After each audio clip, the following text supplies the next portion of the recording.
Hi, it's Fraser Malcolm here, PGA Professional, and I just want to do a quick review on one of these slightly less expensive rangefinders. I've used a Bushnell rangefinder for a while, which is one of the best makes you can get for these things. They're quite expensive, and it just always intrigued me as to whether these slightly cheaper ones would actually do the job just as well. So this model here that I've chosen is a TH1000 and comes in at about £100, $100, that sort of mark. Whereas the Bushnell slope one I've got, the Pro X2, is about £400. So there's a massive difference. First of all, when it arrives, it looks good in the box. TH1000 on the front, slides out there, little instruction manual, little cleaner, nice little case, just to keep it all protected when it's in the golf bag. And then when you take it out, the first thing you notice is it's really, really light. Compared to the Bushnell, which is kind of made of metal, this is obviously plastic, but I mean, it's a massive difference in weight. It's not exactly going to tire you out holding the Bushnell, but the weight difference is quite a bit. In fact, I'll weigh it. Right, so the TH1000 is 148 grams, and this is 254 grams. Right, so quite a bit of difference. You do feel it. But as I say, the difference between holding 148 grams and 254 makes not a lot of difference to you, to be honest. But yeah, it feels nice and light, and I have used them on the course extensively. I got this in around about November time, and I've had it probably 2 months now, and I've been doing tests on the course. It's been taking me longer to play because every time I've got a yardage, I've been taking this one out, and then I've been taking this one out and seeing what the yardage difference was, if anything. The overriding fact that I can't get away from is that the distances are almost identical on both of them, so they're both doing a good job. You know, I expected maybe to find there would be some situations where the slightly cheaper one wouldn't actually match up to the Bushnell, but to be honest, it was really, really close every single time. Even the slope function was pretty similar. There wasn't a lot of difference. You've got a little button on the Bushnell where you can flick it on and off because it's illegal to use a slope mode in competition. That adjusts for, if you don't know what that is, it adjusts for how high up the pin is in relation to where you're standing. So for instance, our first hole at the East Links in North Berwick is really, really high up in the air, the first green. It's notoriously difficult first hole. And it's about 20 yards it adds to the distance when you do the slope function. And that's what I was getting with the TH1000 as well. I was getting very, very similar readings. You do also have a means to switch it off on the TH1000 as well. It is a little slide there, so when it's on red, that means it's on slope mode, and you would also turn that off if you're playing in a proper competition. Right, so we're out in the course, and I'll just take a few yardages with the TH1000, and then I'll try the Bushnell and just see what the differences are. Just adjust the scope so I can see. 189.2, I think the flag is very windy, so it's waving about a bit, but I managed to get 189.2, and that's 189 on the Bushnell. So you can see, as I mentioned, it is really, really similar. Just have a look at the slope difference and see what that's telling me as well. 189.4, and it's minus 13.2 yards because of the slope. And then I'll put the slope function on this Bushnell, and it's going 186 less, taking it down to 172. Yeah, it's pretty similar. So the slope function's really quite similar as well. And as I say in the review, this one just feels a bit lighter, and maybe in the wind is that harder to get a reading? I don't know. It was quite hard with both of them, to be honest. And especially when you're going for a flag 189, you know, and it's waving around, that's a wee bit harder to capture.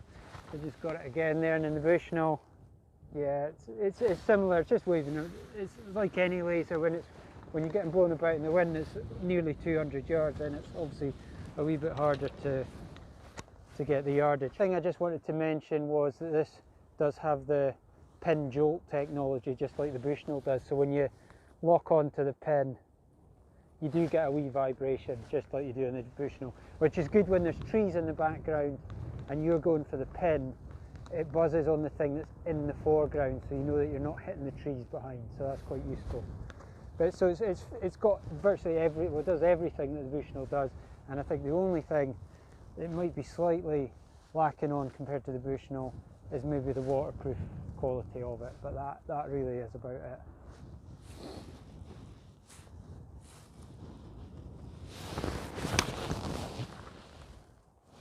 Hopefully that didn't catch the flight of the ball. Try one more. That's a bit better. A wee bit big. Yeah, so I mean, there's not a lot more to say about it in terms of the performance. If anything, there was one occasion where I used it in very low light. So the sun was starting to get dark, the sun was coming down, and I was playing a hole straight into the sun. So it was, you were almost blinded, you couldn't see the flag that well at all, but I still tried to use the lasers. And in actual fact, the Bushnell came up with an error saying that it just F2 error or something, and it wouldn't even give me a reading, whereas this TH1000 would give me a reading. And then on the flip side of that, the only difference I noticed, for some weird reason, when we first got it, I was looking out the window trying to get yardages just to see if it worked. And weirdly, through glass, the Bushnell worked and gives you a reading, but the TH1000 doesn't for some reason. It just, the numbers keep jumping. It's as though the laser's bouncing back. Not a major concern when you're playing golf that you be trying to get a distance through a window unless you've hit it extremely offline and you've somehow found yourself inside somebody's house and you're trying to get a yardage hitting out the house. So I don't know why that would be or what difference that makes, but it was just something I noticed. In terms of the battery life and that sort of thing, I've had it 2 months. This one the TH1000 comes with just a lead that plugs in, a USB-C lead that plugs into anything. And I charged it up, and I haven't played a huge amount of golf, but apparently you get 20,000 presses with one full charge. Well, that would take me forever to do that because the amount of golf I'm playing at the moment is negligible. But it hasn't. It had the bars on the battery now 2 months later, and that's bear in mind that's in the winter when it's sitting in cold cars and things like that, is still on full battery. And that is the one consideration that would have put me slightly off this to begin with, is because of the infrequency of my golf. When I play, I don't know when I'm going to be playing. I can nip out for a few holes at night and that sort of thing. If it's a nice night, I need my yardage distance marker to actually be ready to go all the time. So I'll carry a little spare battery in the bag, and this has got like a little lithium battery which you just put in, so it doesn't need charged up. And obviously runs out after a while, and then you've hopefully got a new one in your bag for when it does run out. So rarely have I ever been caught out where I can't get around the course without measuring anything. It's the reason I don't have a watch, because if I knew when I was going to be playing all the time, then I would get the watch charged up or whatever. And so this being a USB would slightly have put me off, because I would have thought, well, I'm still going to have to watch when I charge this. But in actual fact, it lasts so long that the chances are you're only going to maybe run out once, and then you'll charge it again, and it'll do you for months and months and months again. Or you've got a tournament coming up and you don't want it to run out, you've been using it for a while, you'd just give it another little charge before you went out that day. That's easy preparation, getting your clubs clean, getting everything ready for the next day. That's something you could do quite happily. So that was a good thing. I actually wouldn't put me off, even if Bushnell decided to go down that route, it would be fine. So it does what it says on the tin. I mean, it gives you accurate yardage measurements, and for not a lot of money as well. It's I don't know how long it's going to last in terms of and wear and tear. Is it going to last as long as a Bushnell? I mean, I had one of my previous lasers, my son's still using, must be getting on for 18 years old or something like that, and it still works. So I would fully expect the Bushnell to last and last and last like that. Whether this would last as long as that, I don't know, but it doesn't have to last as long as that because it's only £100. It does come with a 2-year warranty anyway, so which is pretty generous for something costing this amount of money. Inside the display, when you look at it, it's perfectly readable and pretty clear. The main number up the top, and then the yardage adjustment for slope underneath, and then the Bushnell is,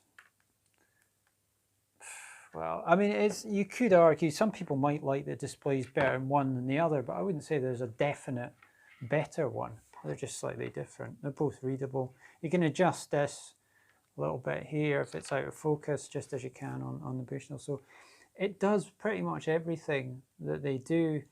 In terms of waterproof, it does have a degree of waterproofness. It has a certain level on it, but I don't think it would ever describe itself as fully waterproof. So you might have to watch that you don't get it completely saturated, or it might stop working. Whereas the Bushnell Pro X2, I would take out in any sort of weather, because I think it did actually say it was fully waterproof. Although you wouldn't chuck it in a swimming pool or anything like that. So yeah, as I say, really impressed with it and surprised by it as well, actually, at how well it performs, how close it is to something that's about 4 times as much money, and I can't really say anything bad about it. Really impressed with it, and you should consider something like this if you're on a bit of a budget and you want to get yourself a golf distance device. You can't go wrong with one of these, really, to be honest. So yeah, very good, very impressed. So if you've got any questions about it, just let me know in the comments and I'll be happy to answer anything. Thanks again, thanks for watching.